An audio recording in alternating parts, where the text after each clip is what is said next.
Perfect. Thank you, Sadia. So if you want, I can go ahead and just kind of introduce myself a little bit, if that's all right with you guys. And then whoever has any questions, more than happy if you guys want to type it out, or if you want to kind of turn on your video or anything too, I'm good with whatever. So just to kind of introduce a little bit about myself, I'm actually from Canada and I was born and raised over in Vancouver. Um, but I went to Waterloo for optometry school, and then now I'm staying here doing a residency at the school as well. I also took, so some things that might be kind of relevant for you guys as well is that I actually took American boards. So in order to get certified as an optometrist, you also need to take your board exams. And so I actually took American ones, so I kind of can give a little bit of insight there as well. And I also ended up doing a clerkship or what we call like a rotation over down in Florida for about 4 months or so. Um, so a little bit more about me as well. I actually didn't want to go into optometry at first. Like I had a whole sort of quarter life crisis, so to speak. So I was kind of debating on a bunch of different things like law school. I was debating on physiotherapy at one point. So if you guys have any questions about kind of making that decision, I am more than happy to answer that. And I also love to talk about, for example, so what I'm doing my residency in right now, for those of you who may not know, optometry also allows a residency program. It's not necessarily like an extra accreditation. It's really just more so for your own learning. But what I chose to do is something called pediatrics and vision therapy. So pediatrics, just seeing kids most of the time. But vision therapy is a little bit of a newer thing kind of in the optometry space. So if anyone is curious about that, more than happy to answer questions about that as well. But also just things like, for example, what I did for undergrad, how optometry school was like, and anything that kind of might be relevant to you guys when picking optometry schools. So definitely go ahead if anyone has any burning questions right off the bat.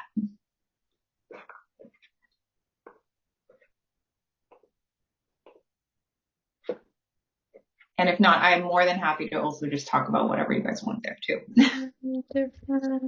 So I was wondering, like, why optometry, since it was like a subject that you were How debating. different is optometry?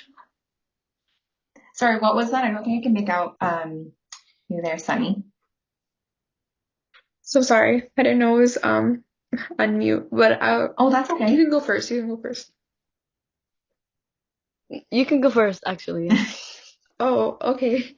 I was typing my question actually, but how different is optometry school from undergrad?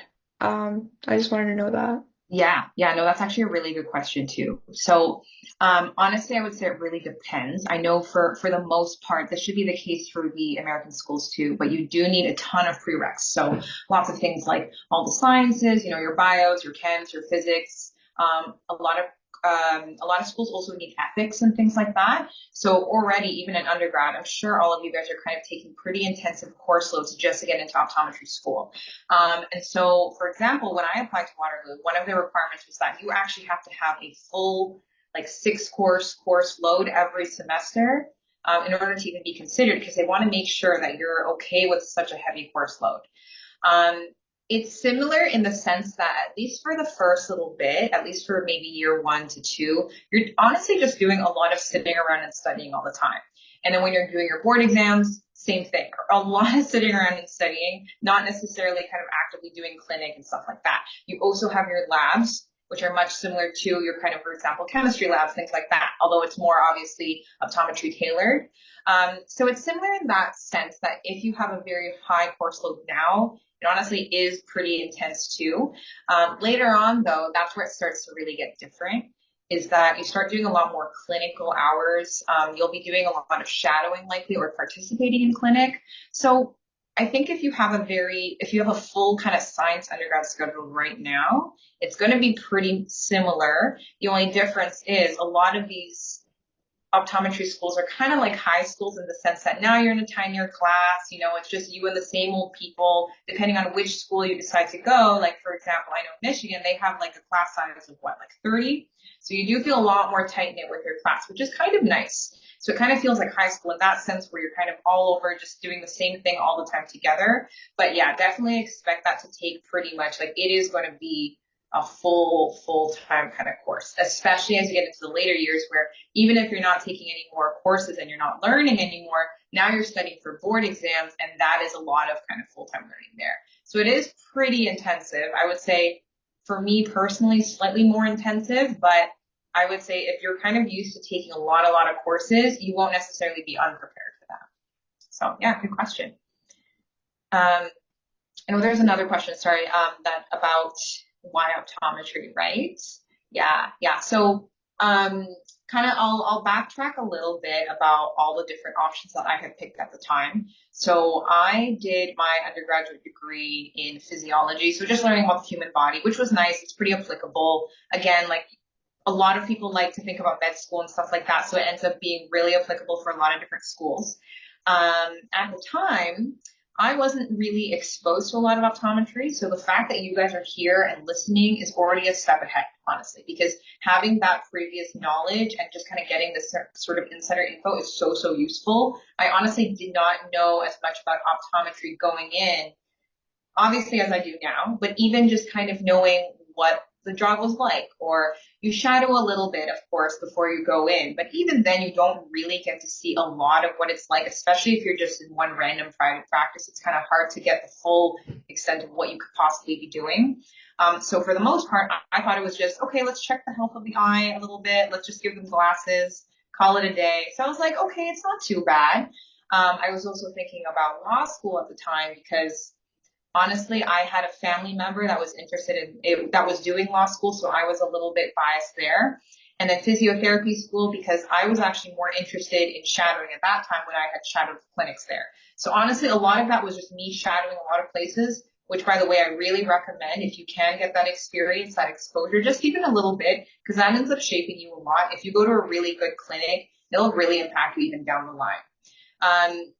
So anyways, rounding back to why optometry specifically, for me, I'm a little bit biased because I had a tear in the back of my eye. So I'm like about a -3, -4. Honestly, it's not that nearsighted, but I still got a tear. And then when I was seen by my optometrist, she was like, oh, you got to get that laser. You got to get that done. I was like, oh my gosh, what were you talking about? Like, I don't even see anything. Like, I had none of those signs that sometimes people do have when they have issues in the back of the eye. So I just went and got it lasered same day. But ever since that, I was like, wow, I didn't know things could happen when you've been healthy the whole time. And some of those things, it's like, that's the crazy part, is that some people are going to have issues where they absolutely have no visual symptoms whatsoever. And it's kind of up to the optometrist to catch those sorts of things, because you're not going to catch that if you're going to a family doctor or any other specialist, to be honest. And you're not even going to be seeing an ophthalmologist anytime soon unless you get sort of refer. So it's really great to kind of be that first point of contact, and just kind of see those things that other people honestly don't get to see. So now I can say, kind of having gone through the whole optometry school, yada, yada, yada, I think optometry is really nice because, to be very honest with you, when you look at kind of the dedication and the motivation and the commitment for something like medical school, it's no joke. Like, you are on call, you are doing like all-nighters. There's a lot kind of asked for someone, say, like a medical student.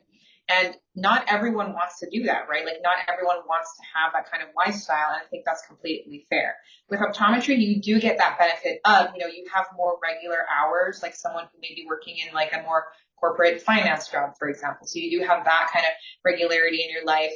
But also, you don't have to do that either. You could be working at a hospital or a VA, and you could be doing more of the crazy stuff where you are honestly doing more surgical procedures. So you kind of get this whole luxury where, depending on what you want to do, you can go ahead and do it. And you're not really pigeonholed that much, to be honest, especially in the States. Like, I feel like you guys have way more things that you could possibly do if you wanted to. So that's really cool. Yeah, so I think it all boils down to, in the end, optometry is one of those nice professions out there where you do get a decent lifestyle. Yes, it's kind of 4 years of intensive schooling, but at least, you're not doing extra years on top of that. It's not like it takes you a whole decade just to get a degree. You can come out first year out of optometry school making some pretty decent money. And, maybe you're kind of like, by the time you're mid-late 20s, you're already well on your way starting a job. And if you want to start a family or anything like that, those are just nice considerations to have, where you can still kind of be involved in the medical space, but you don't need to dedicate as much time to it. So it's really nice.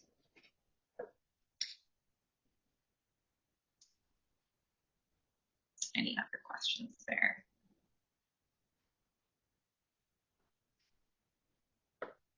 I have a question. Yeah. So would you recommend, I know the first 2 years is very intensive in like coursework. So would you recommend if we do research or a job on the side while we're doing the coursework, or is that just too much and like not like that can't be done at all? Yeah, that's a good question because just thinking about finances is the other big piece, honestly. Um, it's possible, I would say, but I don't really recommend it, especially getting later on into the years. It also really depends on where you go to, right? Because if you're going to a more rural area for school, you may not necessarily find those other job opportunities because if you think about it, you pretty much are dedicating like 50 to 60 hours of just being in school to begin with. So you're not really going to have that much more time to do a lot of stuff. Personally, when I was in first year, I did one of those university gigs where I would go to one of the school's clinics, and this was just like 7 to 10 hours a week, mind you. Like I wasn't doing a lot, where I would just kind of do front desk work for one of the school's clinic a little bit. So that's nice because I agree, like you definitely need a lot of finances for something like optometry school. It's not cheap. Um, that being said, though, it is going to be pretty difficult. I would recommend some people do research, but again, the pay is kind of iffy about that. I would recommend finding something where if you don't have to dedicate more than like 5 to 10 hours a week, I'd say absolutely go for it because that is doable depending on what year of schooling you're in. By the time you hit third year, you're going to be like full on in I'm studying for board exams mode, so you're not really going to have that time. And then in fourth year, you're basically doing rotations, like a practicum, like you're going all over working full time. Again, you're not really going to have time for a second job by then. So I definitely would take that into consideration. Like you'll probably you're going to be dipping into your savings for sure. Um, so that's the other thing, right? Like there is a huge financial commitment to optometry school. Like it's not just tuition. Like there's also other things to consider. There's equipment that you have to buy, and equipment can be pretty pricey with all the little fancy lenses and tools, and that's not necessarily something they tell you right off the bat. The other thing you need to pay for is board exams. And the company or the organization that does the board exams in the US is called NBEO. And they actually have been hiking up the rate of board exams like every year. I don't know if you guys have looked, but I think there's 3 parts. And each part right now, we're looking at 1.4 grand USD a pop. So it's a lot of money also for the licensing. So just, think about that as well, right? Like it's a good field to go into, but definitely you don't want to break the bank, or if it's something that you feel like realistically, you know what, like I don't want to have all that debt going out of school. That's a consideration too, right? So some people, for example, they sign on with the military and they do a thing where if I work for the military as a military OD for a couple years, then they kind of pay off the same years that I gave back to them afterwards. So some people do that. But again, there's huge student loans going into something like this. I know the price tag is pretty crazy for some of the schools, especially like SUNY, I know absolutely, like Berkeley, they have some crazy price tags there. So yeah, absolutely, finances are definitely a huge consideration.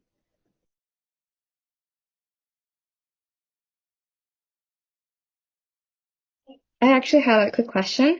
I was wondering how optometry school, like the classes that you've taken at optometry school has prepared you for actually practicing with a patient or the cases that you see. Like how did they prepare you? Yeah. Honestly, I'm going to say optometry school is one of those things where it kind of also depends on which school you go to. Um, for example, schools with higher tuition or schools that are really expensive, they're kind of more expensive for a reason. They'll be more flashy. They'll have more kind of perks and things like that. Now, I think the most important thing, and this is me diverging a little bit here, but the most important thing when picking an optometry school is not just kind of the tuition and all those like what they offer, but also their board examination pass rates. So I think Berkeley does a really good job of this because on their website they actually post the percentages of students, of optometry students who have passed their licensing exams from each school for like the current few years based on school. So, and also I think NBEO themselves, like the actual licensing group, they also release the information for each school to say, hey, like what percent of students from Berkeley pass, each part? What percent of students from SUNY pass each part? Yada, yada, yada. So, because that's a big thing, right? At the end of the day, like you can go to school can be great, but if you don't pass your board exams, it really doesn't matter which school you went to. And there are, unfortunately, horror stories of students who kind of just get into whatever school they can, but if that school isn't doing their part in preparing you for passing those board exams, you're stuck, like going at it again and again and again until you can pass those board exams. Boom, that's like 1.5K every single time you're taking it. It's a lot. So I think that's a big thing, right? Looking at which school has higher pass rates. Again, sometimes that's also correlated with, of course, if they're going to accept a student that has higher grades, that also correlates too. But really, again, it's kind of like, that's the unfortunate thing about doing, for example, like a science undergrad. We all know that science, like you're learning chemistry, biology, yada, yada, yada, it doesn't really prepare you for very, very much if you were to go right out of school unless you were to do research or go into professional school. So it's kind of the same thing with optometry in the sense that you spend a lot of time kind of learning things that don't necessarily apply. Like you're going to memorize all the blood vessels of the eye, yada, yada, yada, like all the little like anatomy bits. Will you have to remember that when you're practicing? Obviously not. You're going to memorize some optics stuff. You're like light, refraction, optics, yada, yada. Again, like it's things where it's useful to know while you're learning it. It's good to know the foundations. You're not really going to use a lot of it once you get out of school. If anything, what you learn for board exams are really what prepares you for practice.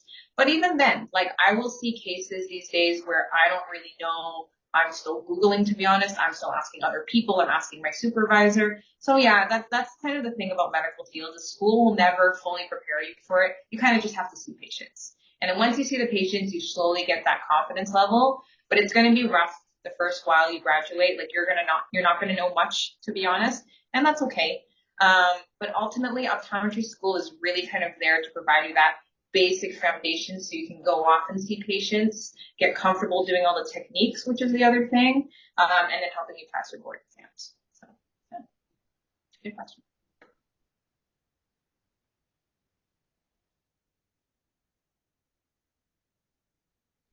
Did you have Did you have to take any like gap years, or did you just go straight into optometry? Yeah, so I did 5 years of undergrad, and the only reason why I did that, well, first of all, I didn't really know what optometry school I wanted to go to, or if I even wanted to go. I didn't decide maybe until I started shadowing, and it'll kind of depend on which school you apply to, but some will say, oh, you need so-and-so course, you need to shadow for X hours, yada, yada, yada, and so optometry school is one of those ones where you really need all these little requirements and everything like that, so it kind of sucks that if you didn't know you wanted to do it right from the bat, it's a little bit hard to make sure that you have all those prereqs. So I had to spend another year just to kind of get all the shadowing and kind of do that stuff because I decided a little late. So what I did was I did a co-op year where essentially I just did some research stuff. That was really nice though because for that whole year I actually ended up shadowing an optometry clinic. And then I also ended up studying for the OET that whole year. I don't think you need a whole year to do it, but I just gave myself the extra time because why not? So honestly, that gap year was really, really helpful. You can go into optometry school early. Like there's a lot of people who go in right after 3 years. They got all their prereqs, boom, done. They're like a doctor by 24, 25, which is amazing. And no shame on that too. That's like super, super great that they can do it so fast. But you know what? Like at the end of the day, if you kind of, do your research, if you need time to save up the money or if you need time to really think about it, like definitely take your time to shadow a clinic properly. I think some of those schools say you only need a few hours, but really if you want to kind of get the full experience, you're going to have to see a lot more than just a few hours of patients and things like that. And that's the other thing too, kind of considering all the options of there are different clinics that do different things, right? Like there are some clinics out there that only do vision therapy, or there are some clinics out there that just do primary care, which is your general, regular, routine eye exam. Or there's some clinics that maybe they have someone there that does specialty contact lenses. So if you get those experiences and that exposure early, it's really, really helpful because looping back to the original question of does optometry school prepare you for clinic? Sometimes what you see in optometry school isn't really what you're going to be doing in private practice, and you can get a little discouraged being like, oh my gosh, this is what it's going to be like when I'm out practicing, like do I have to calculate all of this stuff? But it's not actually 100% relevant So it's really useful to be in a private practice or hospital or whatever environment you want to go to and just kind of check it out for yourself so you can really kind of see what's going on there. Yep.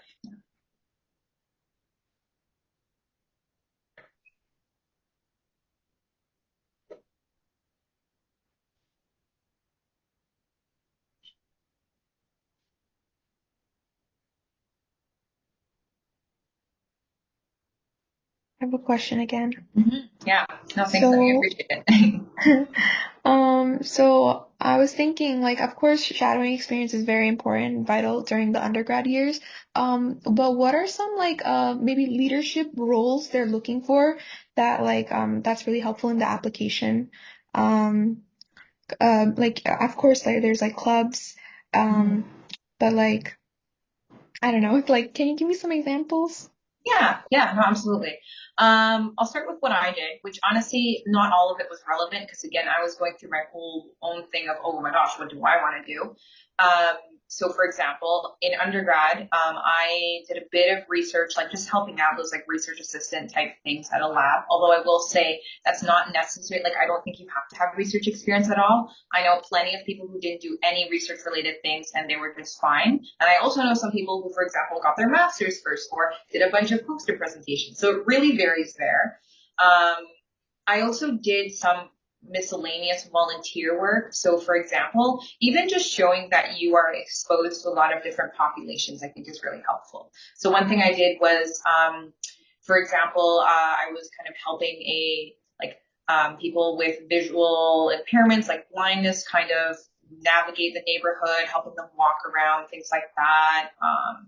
Sometimes even just kind of showing that you work with like senior populations as well as kid populations, things like that. Just showing that flexibility of having that exposure to a lot of different people is really helpful. Because again, I think the moment you kind of land that interview, it's not necessarily about what extracurricular you did or whatever. They're really looking at how much of a people person you are at the end of the day, because optometry is a super people person job. So I would honestly say like a lot of my experiences were they probably ended up being relevant even though it wasn't obviously relevant. So for example, working in customer service, doing a lot of these random volunteering jobs, being in a physio clinic where I was working with elderly patients or kids as well, right? So even though it doesn't directly translate, you're still working with a lot of different populations. The research, which is kind of relevant too, but again, I don't think as much. What are some other things I'm thinking? Even just working like kind of front desk at a clinic is also really useful and nice. Or for example, a lot of optometry clinics end up taking students in as like pre-testers just to do those preliminary tests, like the air puff test or the little thing that measures the shape of the eye, all those little tests, because those become really useful anyways, right? If you become a pre-tester at a clinic, later on when you're practicing as a doctor, you know exactly like what you need to do if you're ever on your own or need to do it. It's just useful skills, honestly, to have. And to go into optometry school having had that is kind of useful too later on when you're doing labs and things like that and you have to actually learn it for real. So that's what I would recommend. I don't think there's anything specific though. Like I don't think you should pressure yourself and think like, oh, I have to get like some sort of specific volunteer experience that's eye related. I think if you take any experience you have and make it related, that goes a long way too. Like even saying, I was doing a lot of customer service work, so I knew how to kind of manage difficult people or diffuse like a situation, or I worked a lot with this special population or even sports kind of groups or anything like that, right? If you have a passion for sports, there's also sports training going on, things like that too. So there's a lot of different ways you can play it out. So you don't have to necessarily go for something that's specifically eyeball related. So,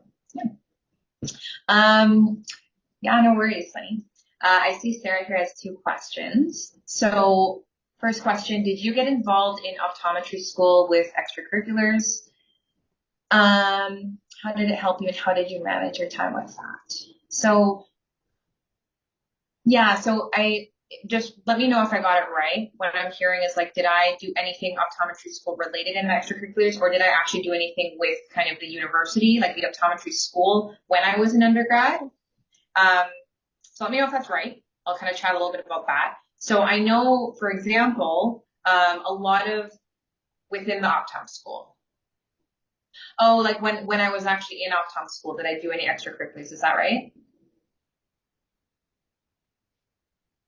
Yeah. Okay. Gotcha.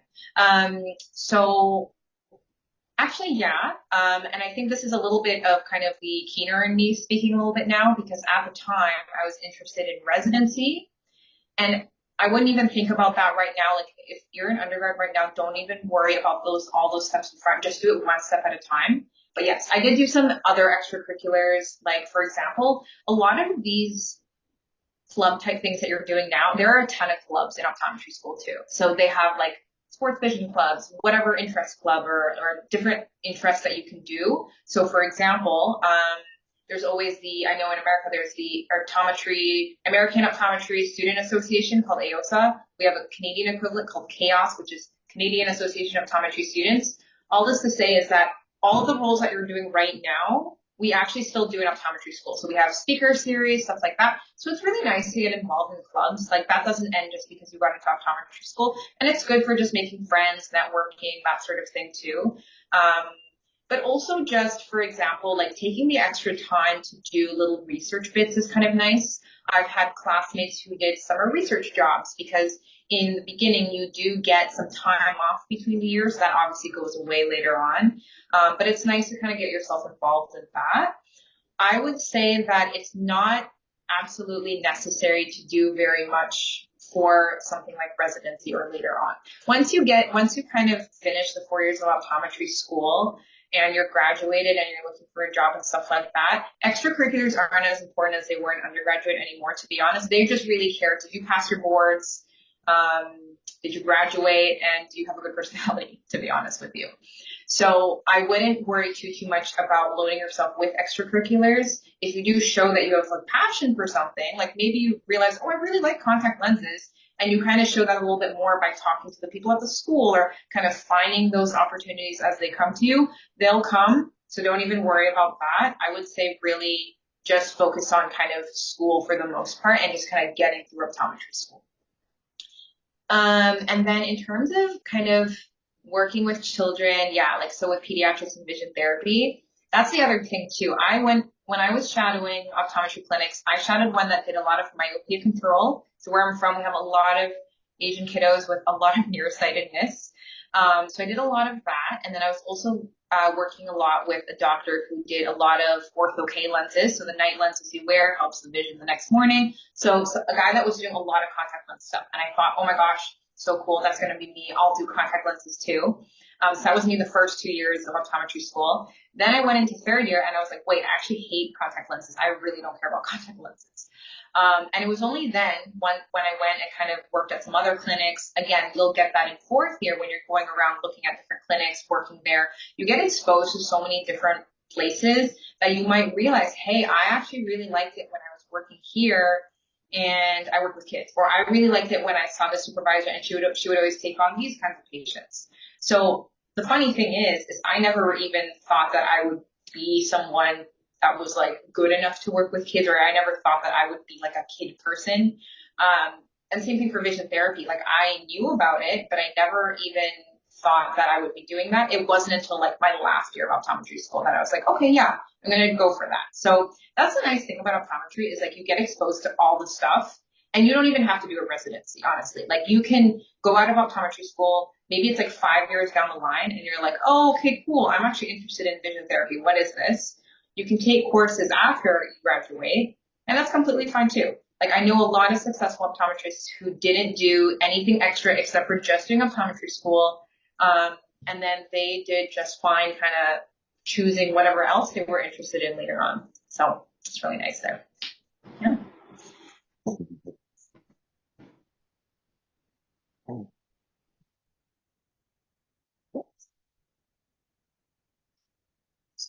You're welcome. I had another question. So when you were applying to optometry schools and doing the applications, what do you think made you stand out to admissions officers, or was there like a specific, and you've already talked about this, but like, was there a specific experience or activity that you did that made you stand out? Yeah, absolutely. So I think the nice thing about optometry school is that you don't have a crazy amount of applicants like you would for something like med school, some of the other schools. But the thing is that once you all have the same amount of extracurriculars and everything like that, ultimately it just kind of boils down to a few things. I think it's really like your passion, your personality, how will you kind of carry that and communicate. Um, for me personally, I think it definitely helped that I took an extra year. Like because I did that one co-op year where I was kind of doing whatever, um, like I said, I had that whole year to study for the OAT. And that's a nice thing too, right? Like there's no rush. You don't really, it's not a race to see who gets into optometry school the fastest. Really just take your time with it. So because I took so long, I ended up getting a really good OET mark because I had so much time to prepare. And I think that's the biggest thing for schools like Berkeley, for example. I know that Berkeley has like one of the highest OAT requirements out there. So yeah, really take your time with it, like show it with the grades. Once you got the grades, once you're in and you're at the interview stage, it really just boils down to like how well can you take the experiences you've had and kind of sell it, I guess, as like a relevant experience to optometry school. So for me, it was just the fact that I had a bunch of different random stuff going on. Like I had the research stuff going on. I had the clinic shadowing stuff going on. I had the random, I did like my time too in some clubs. Honestly, I didn't even do any pre-optometry clubs. For me, it was like a women in science club or like a physiology science related clubs, but just showing like, hey, I did this for that club. I did that for that club. So just showing that like I could handle a lot of different things going on. And I think it helps actually not necessarily having all your things being eye related because everyone's going to apply and have like, the same shadowing, same kind of eye related stuff. Everyone's going to have some sort of story that kind of relates to why they want to be an optometrist. So I think it's really just showing that, you have a lot of life experiences that ultimately do relate to optometry or just kind of working with people, and that you're passionate about it. Yeah. Thank you. Yeah. Nice.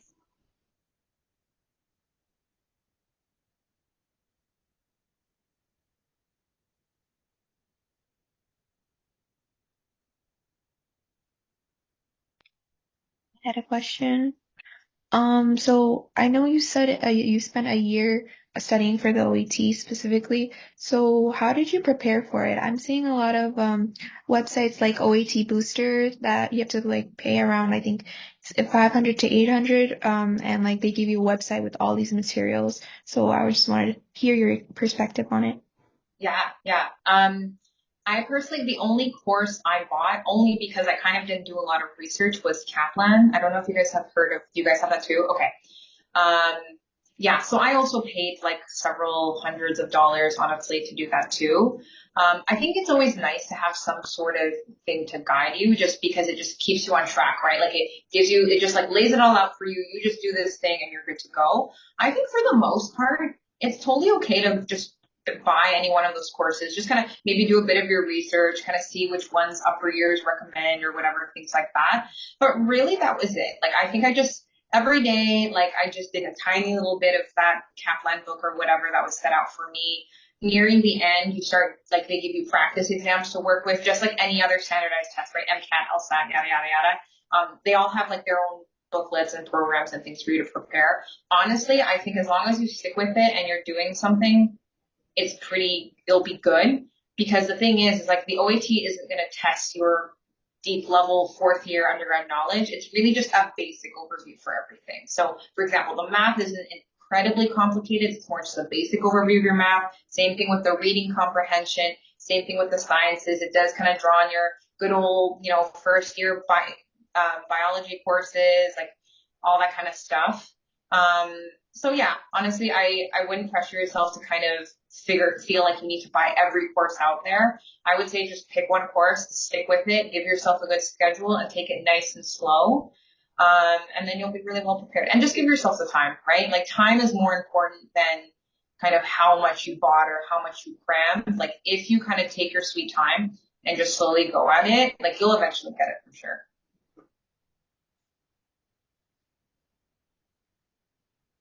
Yeah, so Sarah is just asking, are the boards similar to OAT in terms of how long it takes to prepare? So yeah, that's another good thing. I think the OAT is a nice little sneak peek into what your life will be like when you study for board exams later on, because it's the same sort of thing. You guys know how it is studying for science courses. A lot of it is just a lot of memorization. You're just like memorizing everything.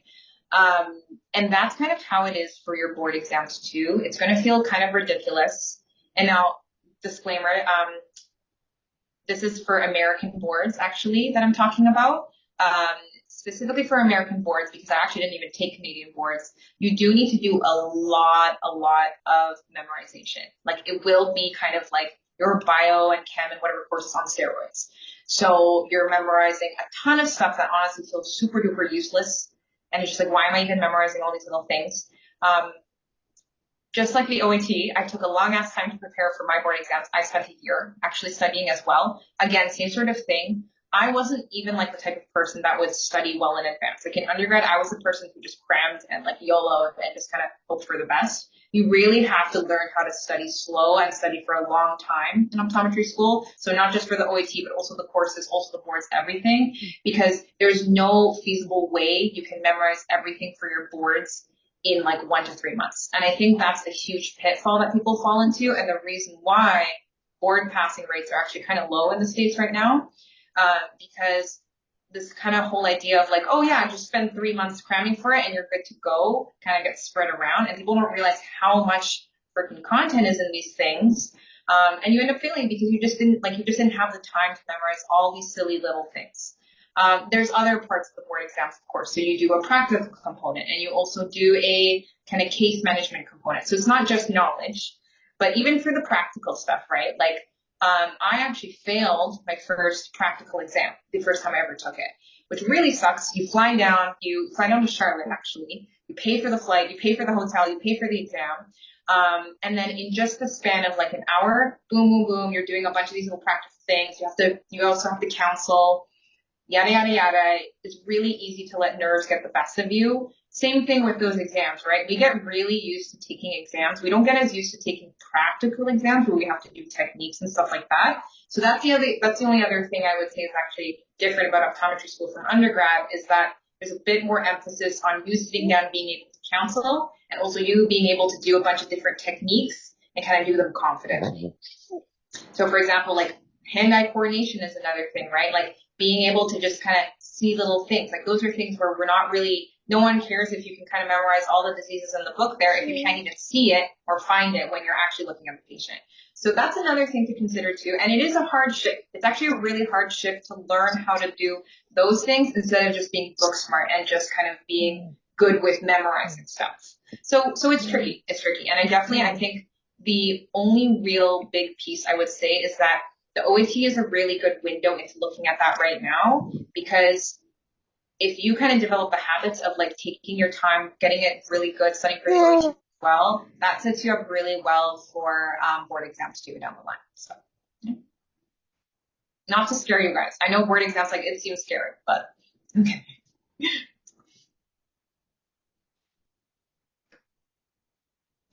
I was also wondering, now that you're in residency, how your work-life balance is, or just like work-life balance of optometrists in general who are working right now. Yeah.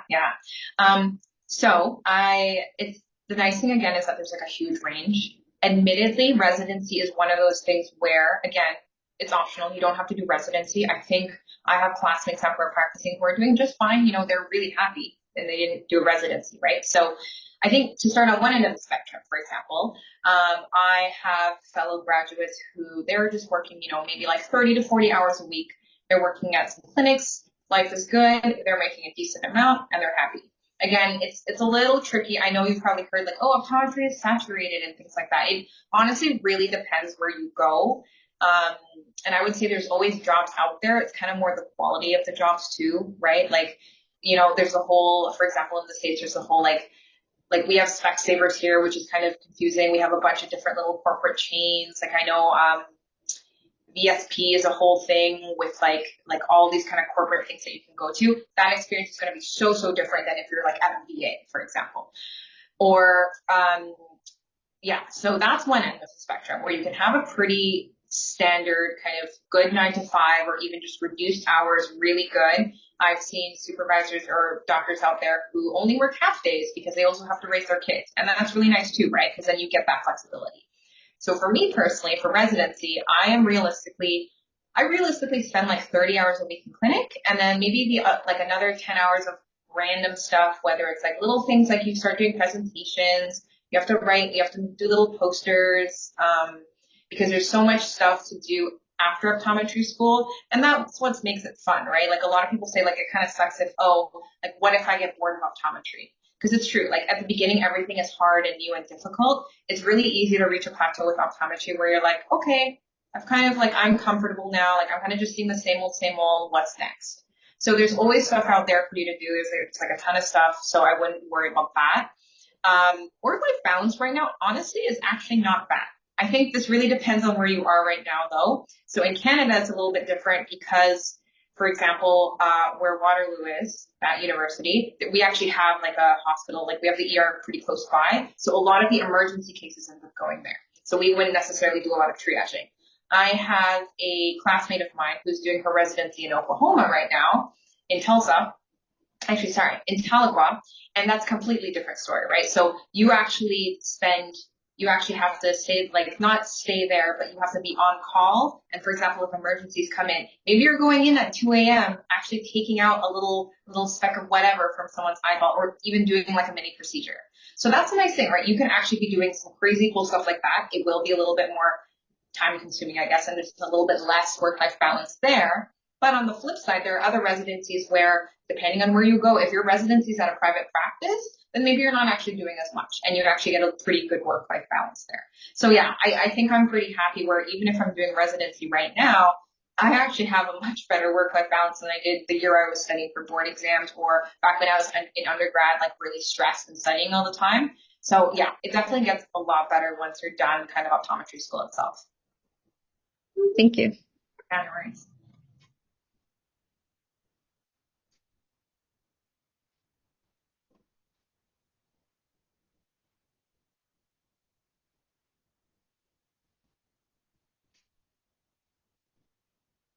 And actually, out of curiosity here, since we only have like a few people, what schools are you guys interested in, or kind of what stage are you guys right now in terms of like applying to optometry? I know I'm flipping it back on you guys now, hey? I can go first. I'm actually a junior at Hunter College, and I actually recently found out about optometry over the summer. And I did, when I did this internship program at SUNY Optometry, actually, it was their C-STEP program, and I got to see I got to shadow a lot of different doctors and students, like in their day-to-day. I also got to sit in a lot of like workshops and lectures, so it was just really cool. Yeah. And I knew I wanted to do something in pre-health, but I didn't know what. And then that's when I found out about optometry and I, really enjoyed it. So yeah, here I am. And just like, I think I'll be maybe applying in maybe in 2 years, depending like if I want to take a gap year or not. But yeah. Nice. So that's actually really good then, because the fact that you even got to go to an optometry school and shadow is pretty awesome. Like I did not do, so I think for Canada, it's a little bit different because we only have the one school and it's only in Waterloo. So I didn't do anything school related. I didn't really have any exposure to that until way later on. And again, like I wasn't even thinking about optometry until like the last 2 years of undergrad. So definitely like I think it's really good that you're getting in on it now. Like it's never too late to kind of consider. And I have classmates too that entered that were in their late 20s, or they already did for example, already doing a master's, or they already did a complete different undergrad degree in commerce or whatever, and they kind of moved over. Or people who did like a completely different thing. They were working for several years. Now they want to do a whole career change. So yeah, absolutely. That's really awesome. Yeah.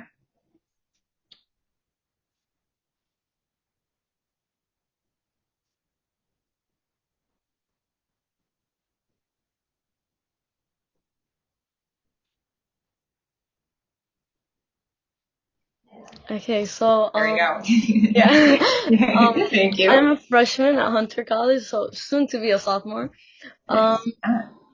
And I would say I was always like interested in the medical field, but I didn't know what until like I realized that I actually always liked optometry, but I just didn't know there was like a specific specialty just because I knew I didn't like the surgical route, which is ophthalmology.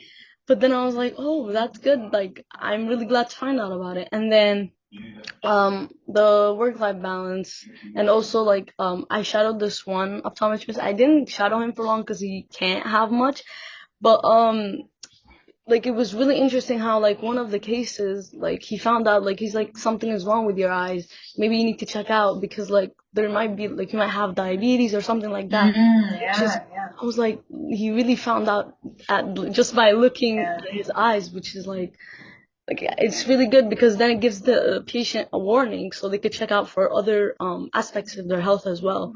So I thought it was really interesting, and so far it's really nice. Yeah.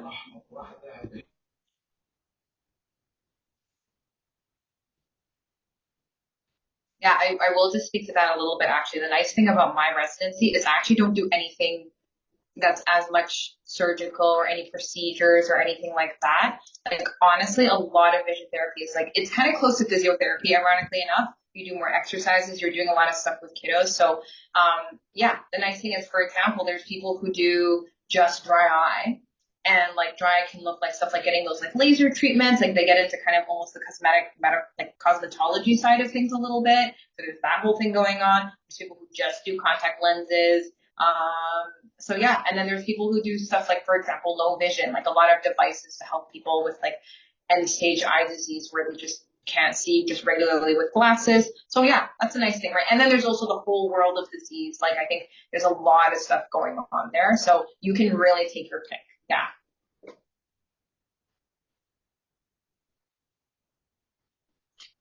I guess I'll just add on to like what I said in the beginning. I'm kind of like on a, I don't know what route I'm on, but so yeah, I've been interested in optometry school since I've been in my sophomore year, and I just wanted to complete a master's at least in one area that I really like before entering, like making the sisters. So that's why I'm doing the master's in math before I move on. And I'm trying to relate the math stuff as well because I'm also trying to look up papers on like how to model certain like HOMO models. So like recently, like okay, like talking to other, like you said, like because once you're in grad school, like it's just the same people that you're with, like day in and day out. So I'm just with the same people. Like oh, like and let's take interesting thoughts. I'm like oh, have you checked out this paper by this neurophysiologist and with mathematics? Okay, and this send my way. I'm like okay, this is really interesting. And right now, so I did an internship with NIH last summer, and I was like really intrigued on how to study the eye using sort of like electrophysiology techniques. One of them was like cutting out like retinas from a mouse and like recording the photoreceptors responses and the bipolar cells. So I thought that was pretty wild. And so like my next step is to honestly go back there for a post-bac, which is for this upcoming year, try to get more experience out of it. And I don't know. I feel like I do want to do a PhD now as well, going into optometry school, which is kind of weird. So like in vision science, and maybe do a postdoc at this lab at Stanford that's doing prosthetic retinas. And I feel like that's pretty wild. So, like let's say people with retinitis pigmentosa or AMD, like could definitely benefit those people. So, I don't know, that's my route right now. Yeah, yeah. And you know what? Like, so again, like the whole flexibility thing I'll say about that is that that's actually really awesome because there are like people who do OD PhDs out there. And for example, like if you're interested in math, like even something where I know one girl who she actually went to NECO in Boston. She's actually at Waterloo now doing her OD PhD, and she does a ton of stuff with contact lenses. The amazing thing about that is that actually in order to be like a industry rep, for example, with all the companies and stuff like that, they really look at people with OD PhDs, for example, or like people who are into research because those are the people that are looking to be their reps. Even in the whole academia space, there's a ton of people who do masters in vision sciences and PhDs and all this stuff like that. And they do some really cool research on like whatever they end up doing. So there's a ton of research going into the contact lens space, sports vision, like all that sort of stuff, or even all the different dry eye treatments or like medications, yada, yada, yada. So like if you have that background, for example, that's super awesome because that opens up a whole little like portal of the academia / that kind of side of things. So again, it's like, there are some ODs out there who end up realizing that they don't really want to see patients all day, every day anymore, and they'd rather do stuff like be a rep for like a pharmaceutical company that does eye drops and stuff like that. So again, like that's really awesome for you because you might have those opportunities later on down the line to do stuff that isn't just kind of like direct patient care. So yeah, good on you.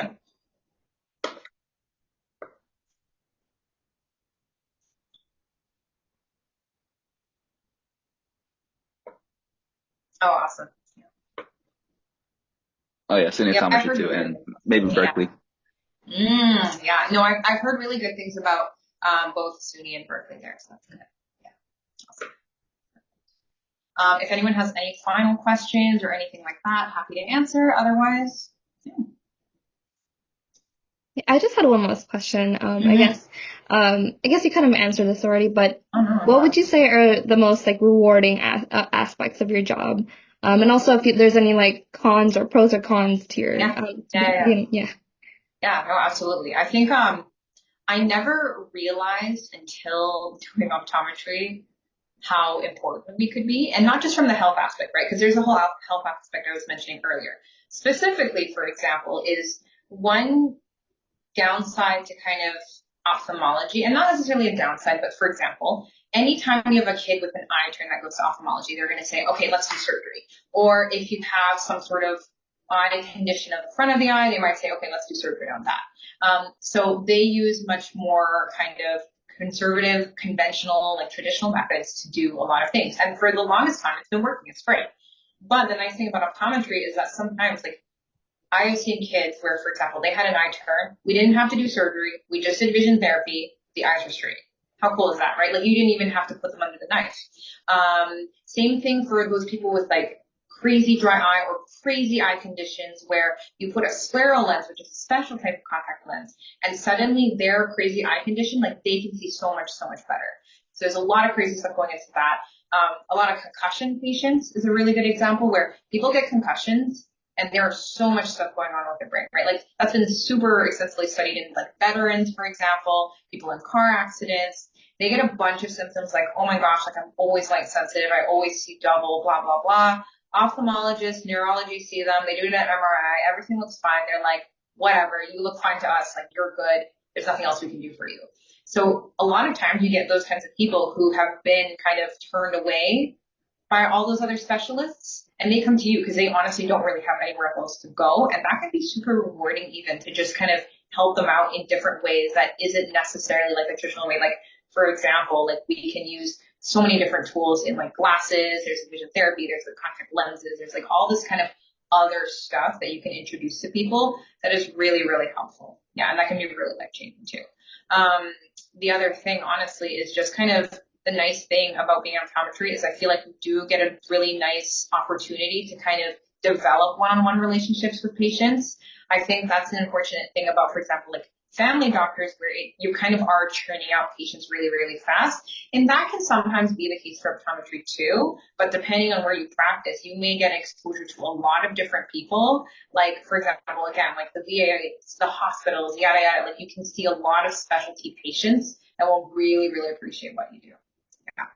The flip side to that though, so like here's kind of a con, I guess, is that sometimes because it's not as cut and paste or cut and dry as like ophthalmology is, oftentimes you are kind of maybe dealing with cases that you honestly don't really know how to deal with. So for example, if it's surgery or drops, it's a little bit easier, but like contact lenses, for example, there's a lot of troubleshooting. You kind of got to play around with the contact lenses and do a bit of problem solving.